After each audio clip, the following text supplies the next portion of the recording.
it's Danya. Welcome to another episode of Kitchenrule at Home. Today we're making something from my first book.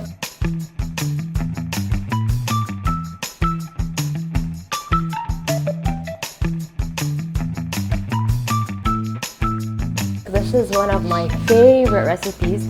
It's a caramel apple cake. It's actually Basil's favorite recipe. It's really comforting and it's perfect for this winter weather. And it comes together all in one bowl and it's super duper easy. Let's begin. Okay, we have our apples here. I'm using green Granny Smith apples. I feel like the caramel makes the cake already super sweet. So I wanted a more tart tasting apple. This is how I like to cut them. I peel all the skins and then they don't have to be perfect. It's okay if there's a little bit of skin. And then I cut off all the corners like this. And these I save for my mom's horses because they love apples. So she always tells me to save the core for her. So what I'm gonna do is I want them to be like a medium-sized chop, otherwise it'll sink. So make sure you don't cut it too big. So we're looking for something, I think this is actually more small than medium. Right? I don't know what this is like. This, you want it to be this big. We're just gonna put them in our bowl over here and then sprinkle in a spoon of cinnamon. This way the cinnamon coats the apple. And then we're just gonna give this a toss, set it aside, and move on to our cake batter. So technically we need 2 bowls, not 1 bowl, but everything else comes together in the mixer. So I have about a cup and a half of sugar in here. And to it, I'm gonna be adding my butter. This is softened butter, so it's not completely melted. And I don't soften it on the counter. I just put it in the microwave for about 30-45 seconds. And if it's still too hard, I put it in for another 10 and it usually does the trick. So we're gonna cream our butter and sugar. And while that is mixing, I'm gonna pour in some vanilla extract, about a teaspoon. We're just gonna let this go for a bit.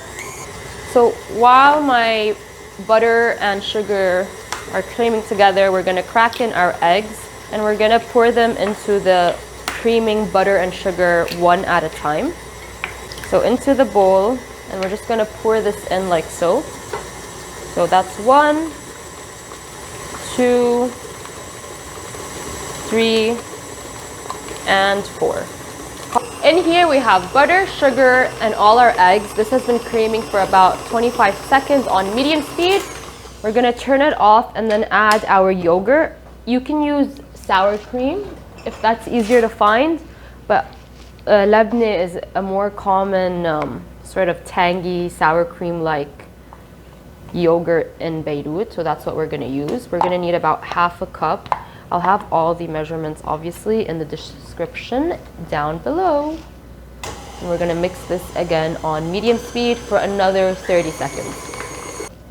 I need to add my dry ingredients now, but I don't wanna, I'm trying to like be lazy. Dragging my mixer towards me. My flour drawer over here. We're gonna need about 2 cups of flour. You don't have to sift it. I mean, you can if you want to.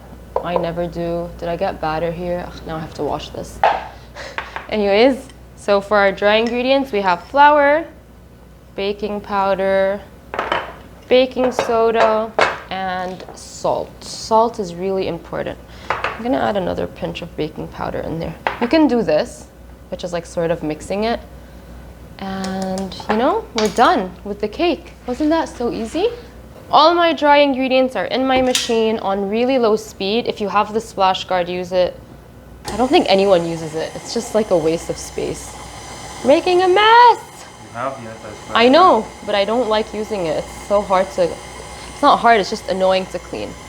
All right, that's all we want. Don't overmix this. I like to go in with my spatula and sort of finish it off by hand.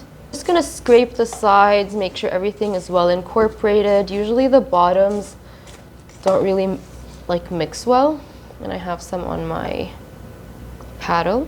So our cake batter is ready. Our apples are sliced and tossed with our cinnamon. And this is some homemade caramel. You can use store-bought. The recipe says just caramel, so you use whatever caramel you like. Obviously, as you guys should know by now, I'm never prepared.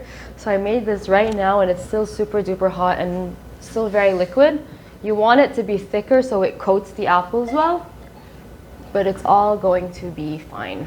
So what I'm gonna do now is I like to mix half the apple mixture, or a bit more than half, maybe about 3/4 of a cup of the apple mixture straight into the batter like so. And then I like to leave a bit to put on top of the cake. And then we're just gonna fold this in with our spatula, and then the batter gets like cinnamony because of the apples.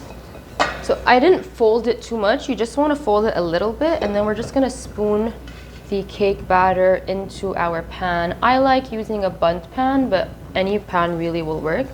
All right, we're gonna sort of spread this out a little bit, and then I'm gonna put some caramel as I go. So this can get a little messy, but what we're gonna do is we're just gonna drizzle in some of the caramel that we made. So you kind of want like little caramel pockets in the cake. So once you cut into it, you get like some really yummy bursts of flavor. Okay, so this is almost the last of it. I'm gonna kind of like flatten it out.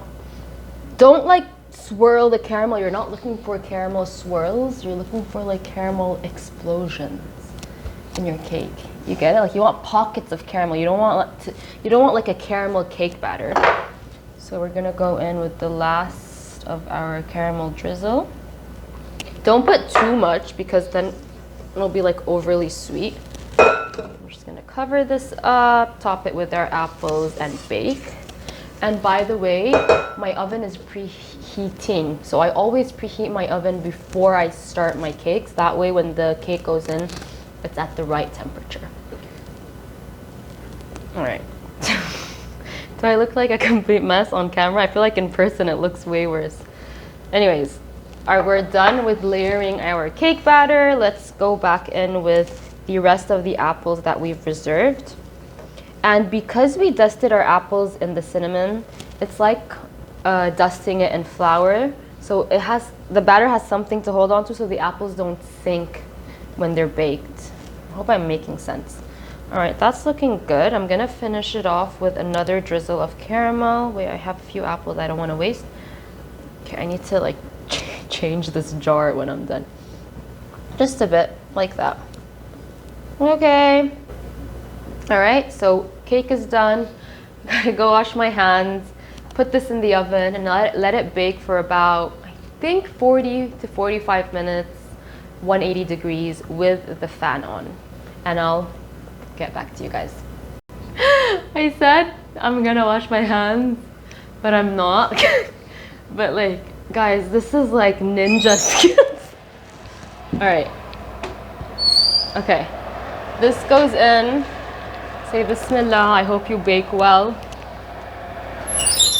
And we'll see him. I'm actually gonna check in like 30 minutes because sometimes my oven can get too hot. That way I won't overbake it.